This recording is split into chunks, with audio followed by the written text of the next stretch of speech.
Bonjour tout le monde, c'est Sandrine. Alors je suis heureuse de vous retrouver aujourd'hui pour vous présenter un beau tarot. C'est le Hush Tarot de Jeremy Hush. C'est un tarot avec une imagerie vraiment particulière, assez spéciale, très bien pour faire des rituels magiques, pour poser sur un autel, pour utiliser cet hiver pour Halloween par exemple. Vous verrez, les illustrations font très mystique, je trouve. Donc il arrive dans une jolie boîte assez épaisse, comme on est habitué à voir. Donc c'est aux éditions US Game System. La boîte est très belle.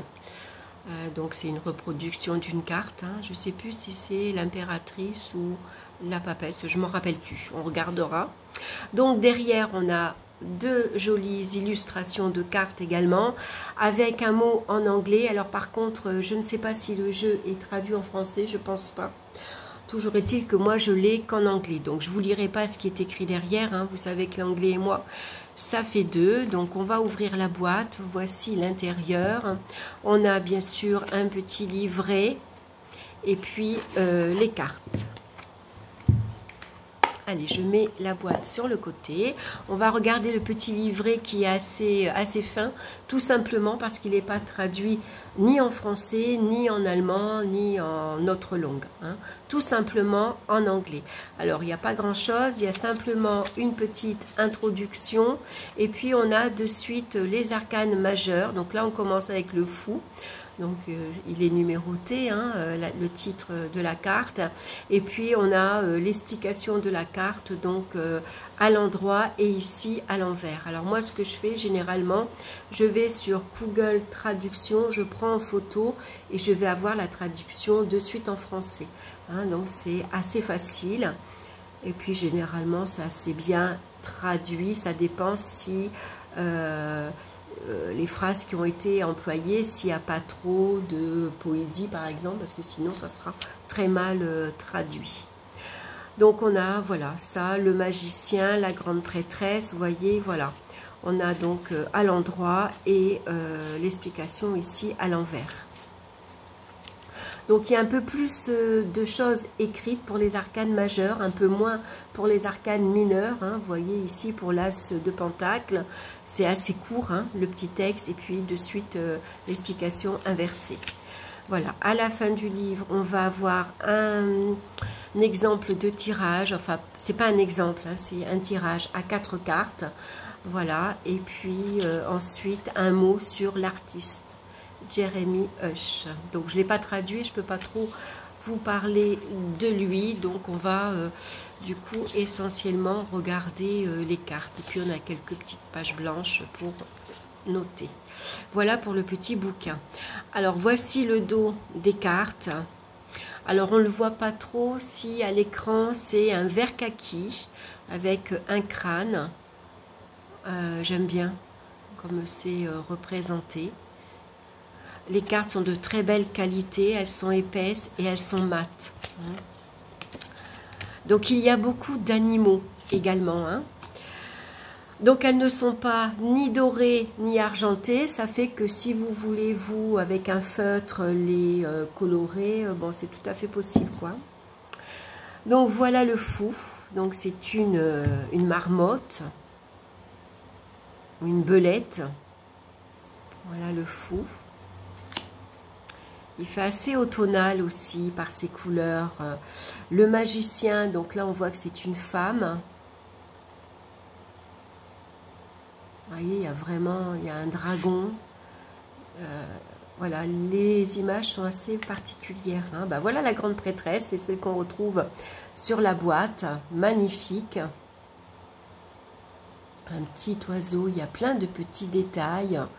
Avec ses bracelets, elle a de la dentelle, elle a une couronne dans ses cheveux, il y a des étoiles, elle a un regard, elle ne regarde pas de face, regardez l'impératrice. Vous voyez, je trouve qu'il fait vraiment magique ce tarot, avec ici cette corneille qu'elle a sur la tête. Elle est tatouée en plus.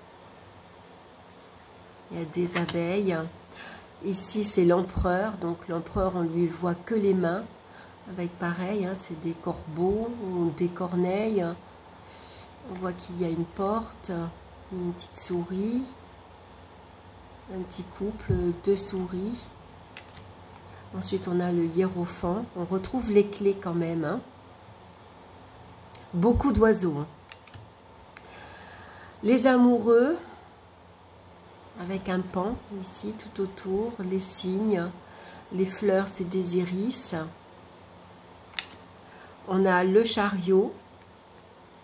Alors, c'est marrant, ça fait un manège. Hein.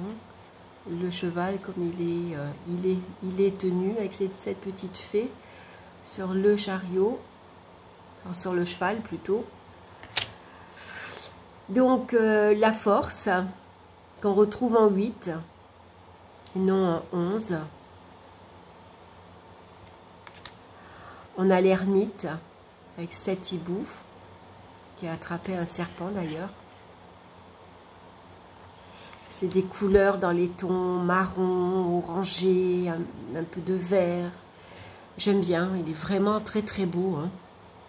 Les écritures, j'aime bien aussi. C'est assez discret, ça se fond bien avec l'illustration. Donc là, c'est une fourmi sur une feuille, sur l'eau.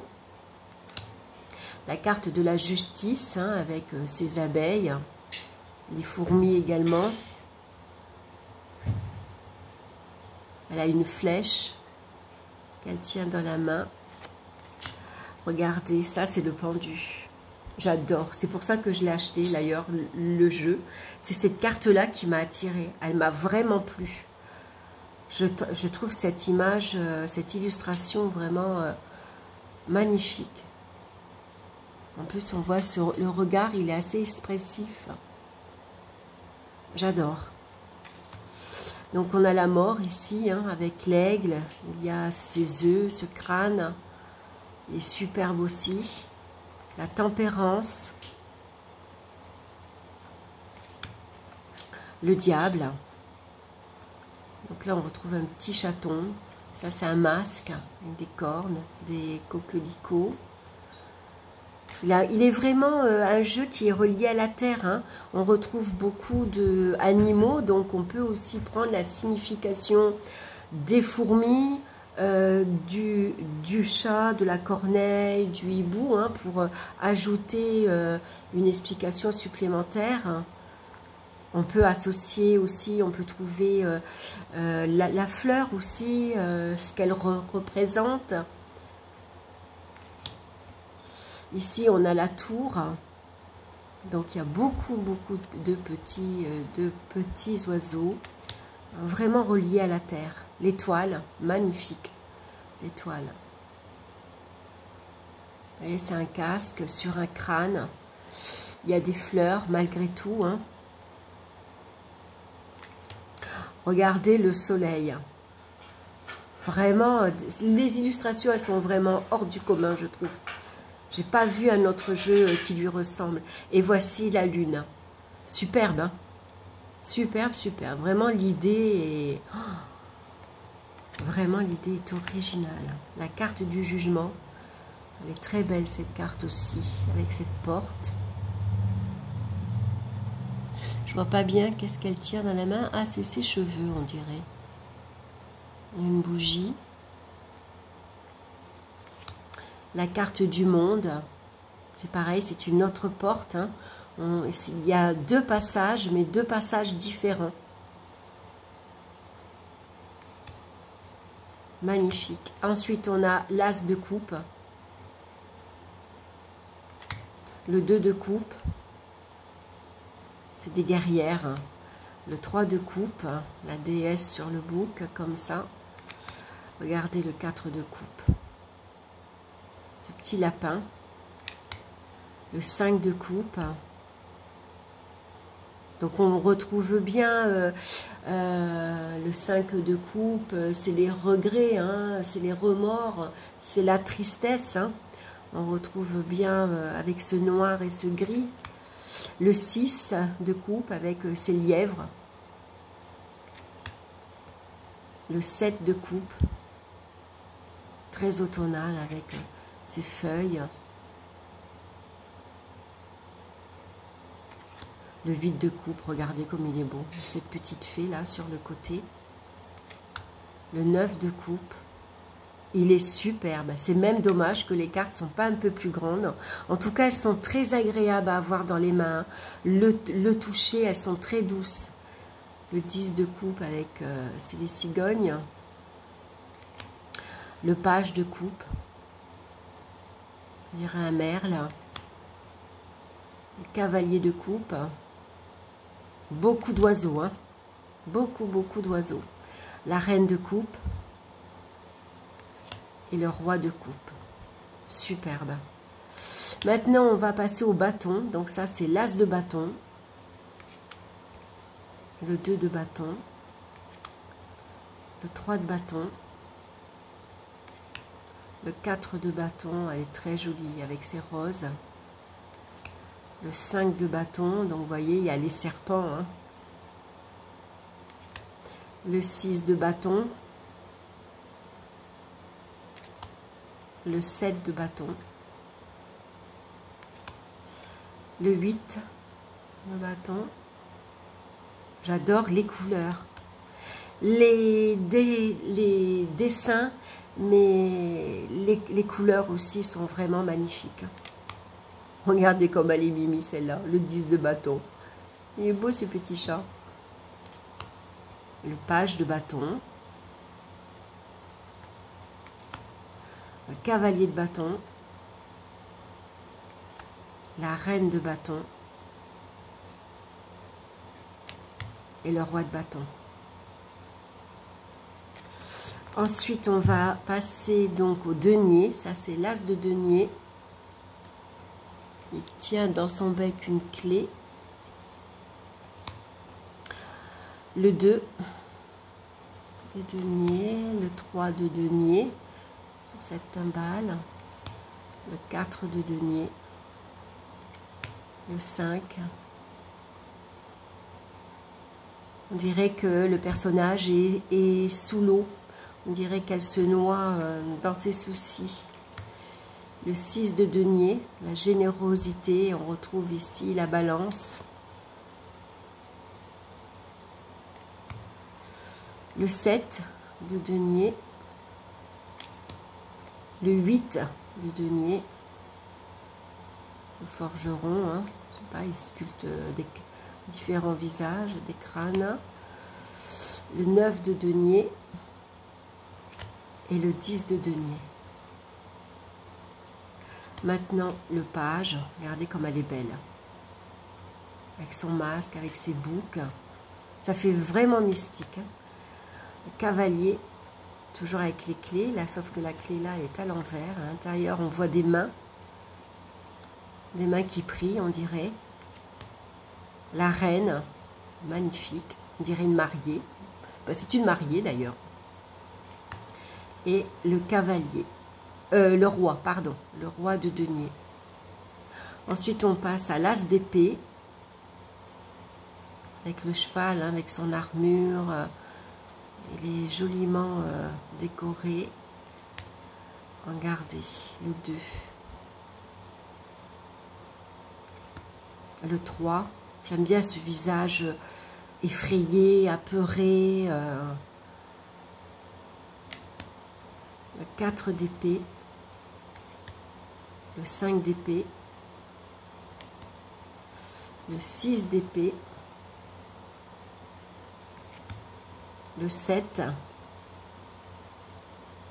il emporte le nid avec toutes les clés, toutes les solutions, le 8, quand on est enfermé dans ses pensées, le 9 d'épée, hein. Le 10 d'épée, le page d'épée, cavalier,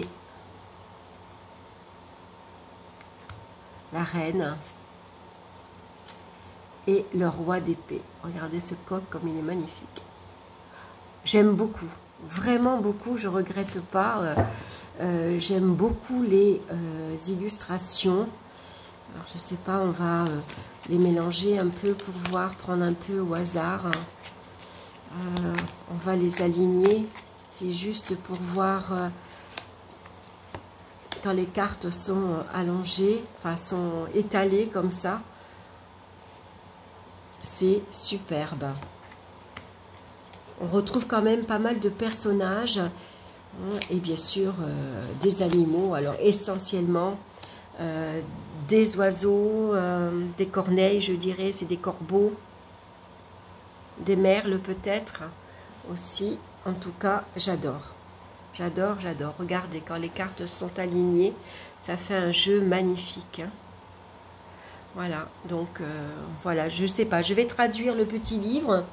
Comme ça, je verrai les traductions. J'aurais peut-être dû le faire avant pour vous dire si les traductions sont faciles ou pas. Alors après, ce qui correspond à un débutant, peut-être pas, malgré qu'il y a des cartes quand même qui se rapprochent dans les illustrations, dans les scènes du Rider-Waite, mais quand même, je ne le conseille pas pour un débutant. Hein. Il vaut mieux commencer avec un jeu beaucoup plus simple, où les illustrations sont plus faciles à retenir, où on voit vraiment une scène de vie aussi explicite. Hein. Là, je vous dis, les personnages, l'imagerie, voilà, ça fait vraiment, on dirait, voilà, c'est un jeu qu'on pourrait utiliser pour faire de la magie, tellement que les illustrations sont fortes, je trouve. Voilà, voilà pour cette petite découverte. J'espère que ce jeu vous aura plu aussi. Laissez-moi vos commentaires. Dites-moi comment vous avez trouvé ce jeu. Est-ce que vous l'avez? Est-ce que vous l'avez déjà utilisé? Comment il parle? Moi, je n'ai pas du tout travaillé encore avec lui. Hein. Voilà. Je voulais surtout vous le faire découvrir pour ses illustrations, parce que moi, il m'a vraiment plu, il m'a vraiment attiré. Après, bien sûr, les goûts et les couleurs, hein, comme on dit, voilà, ça appartient à chacun. Mais je ne l'ai pas encore utilisé, donc je ne peux pas vous dire dans un tirage, est-ce qu'il répond bien voilà. Par contre, si vous l'avez, si vous l'avez utilisé, ben, pourquoi pas échanger. Je serais contente de lire vos commentaires. Voilà, ben écoutez, je vous embrasse bien fort et puis on se retrouve très bientôt pour une nouvelle vidéo. Bye bye!